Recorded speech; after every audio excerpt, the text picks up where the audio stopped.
Doc, bakit kahit kompleto ang bakuna ng aso o pusa ko, nagka-parvo, distemper pa rin sila? Hi guys, Doc Ara here. Good question. What do vaccines do? They stimulate yung immune system ng mga aso at pusa nyo to produce defenses against viruses and certain bacteria, but without causing any disease. Bakit nga ba nagkakasakit pa rin mga aso at pusa kahit na may bakuna sila? Meron tayong mga tinatawag na vaccine failures. First reason, improper handling of vaccines. Ang mga bakuna kasi natin, may tamang temperature dapat ito, tamang storage temperature. So kapag na-expose ito, let's say regular temperature for a certain amount of time, mawawalang bisa ito. Improper administration, pwedeng naibigay yung mga bakuna sa mga aso at pusa na may underlying problems, may sakit na, or hindi healthy, or kaya masyadong bata pa, or kaya hindi kompleto yung bakuna nung puppy or kitten sila, and mali yung buhay ng pagturok. Another factor is na-expose yung pet nyo sa different strain. Iba-iba rin kasi yung strain na nakukuha ng mga aso at pusa natin sa mga ganong klaseng viruses or bacteria. Minsan hindi siya covered ng bakuna.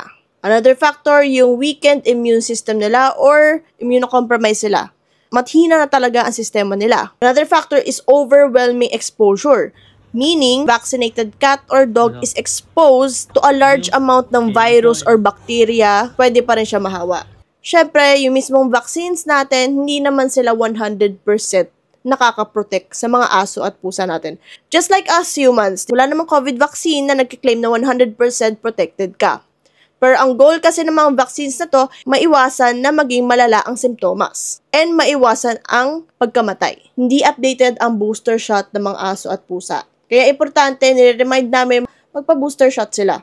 Kasi hindi pa natin controlled, lalo na yung mga parvo cases, distemper cases, sa lugar natin. Paano natin mababawasan yung risk na magkasakit sila kahit bakunado yung mga alaga natin? I still recommend for you to go to your trusted vets kung saan kumukuha sila sa mga reputable distributors ng mga bakuna.